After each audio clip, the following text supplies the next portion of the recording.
बहुत समय पहले की बात है। एक गांव में माया अपनी एक छोटी बहन और अपनी माँ के साथ रहती थी। माया की पापा एक टेलर थे। दुकान में आग लगने के कारण उनकी मृत्यु हो जाती है। उनके जाने के बाद माया की माँ ही उन सब की परिवार संभालती थी और वो दूसरों के घर में छोटा मोटा काम करके ही संसार चलाती थी। धीरे धीरे माया भी बड़ी हो गई है। माया ने अपने पिता से दर्जी का काम सीख लिया था और फिर एक दिन माया की माँ बहुत ज्यादा बीमार होके काम से लौटती है और वो घर आकर बेहोश हो जाती है। अरे क्या हो गया आपको माँ? छाया तो जल्दी से जाकर पास वाले डॉक्टर अंकल को बुलाकर ले आ, देख माँ को क्या हो गया। उसके बाद उसकी छोटी बहन छाया जाकर डॉक्टर को बुलाकर लाती है। डॉक्टर उसकी माँ का इलाज करके बोलती है, देखो माया, तुम्हारी माँ की उम्र हो गई है, अब जितना हो सके आराम करने देना चाहिए। कोई भी चीज की टेंशन मत करने देना। अभी मैं दवाई लेकर दे रही हूँ, ये दवाई खिला देना। ये कह के डॉक्टर चला जाता है और बाद में माया बहुत टेंशन में पड़ जाती है और उसकी माँ की जब होश आती है तो माया बोलती है, माँ आज के बाद तुम्हें काम करने की कोई जरूरत नहीं है। लेकिन बेटा काम नहीं करूँगी तो हमारा घर कैसे चलेगा?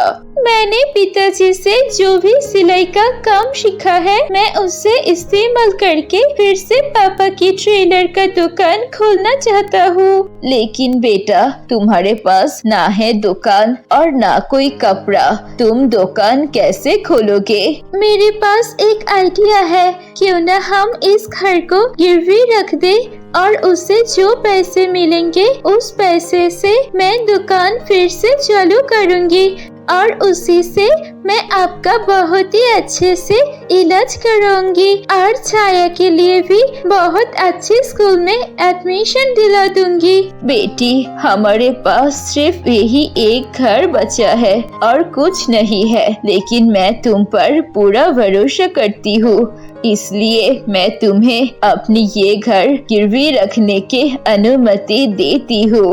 उसके बाद माया वो घर गिरवी रख के पैसे लेकर उसके पिताजी का दुकान फिर से चालू करता है और वो अब कुछ दिनों में उस गांव में बहुत फेमस दर्जी बन जाती है, क्योंकि वो बहुत ही खूबसूरत डिजाइनर ब्लाउज, लहंगा और गाउन बनाती थी। माया की दुकान के सामने एक और बुटीक था।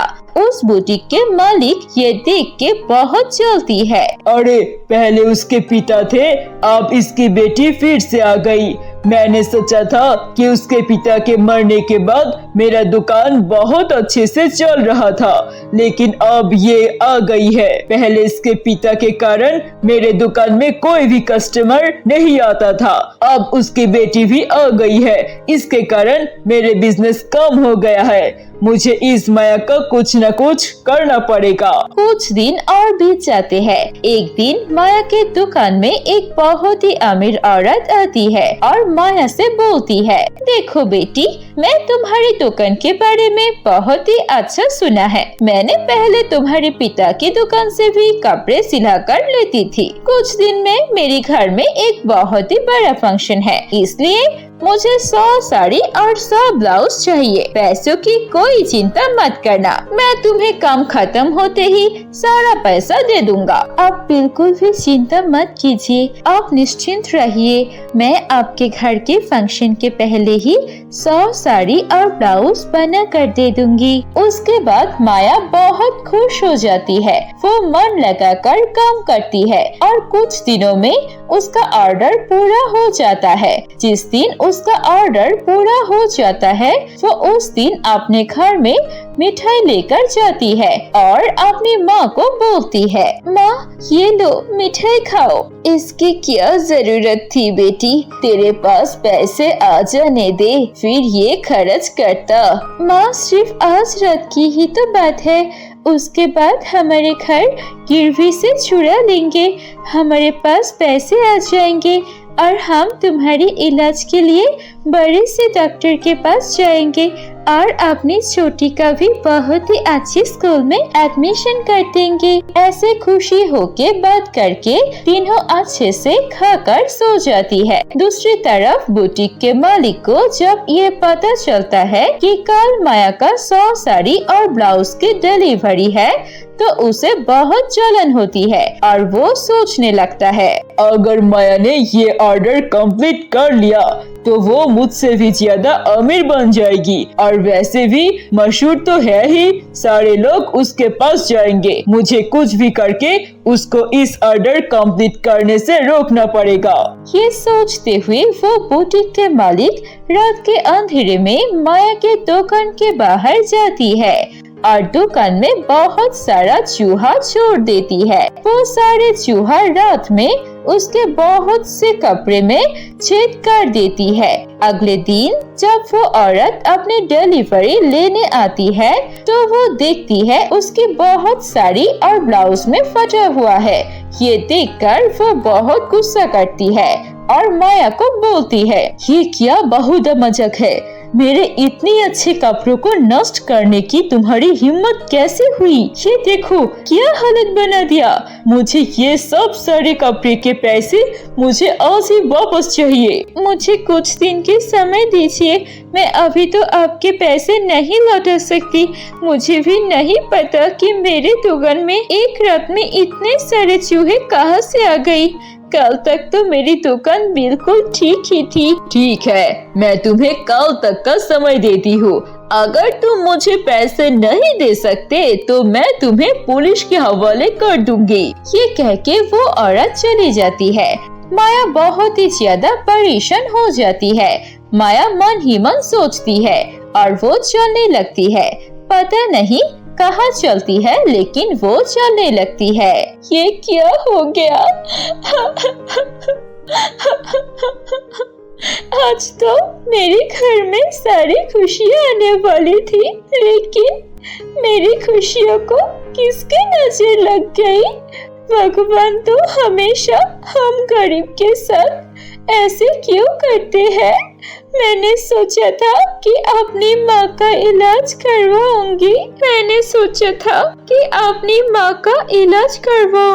छोटी बहन को अच्छी स्कूल में दाखिला कर दूंगी, लेकिन ये क्या हो गया? कैसे हो गया? ऐसे सोचते ही सोचते माया एक जंगल में पहुंच जाती है और उसके सामने आसमान की तरफ एक सीढ़ी होती है। वो उस सीढ़ी से ऊपर चली जाती है और देखती है वहाँ पर 2 साड़ी का घर है। माया को देखकर उन दोनों साड़ी का घर में से एक साड़ी के घर बोलने लगती है, माया, तुम अगर मेरे घर के अंदर आओगे तो तुम्हें बहुत सारा धन दौलत और पैसा मिलेंगे।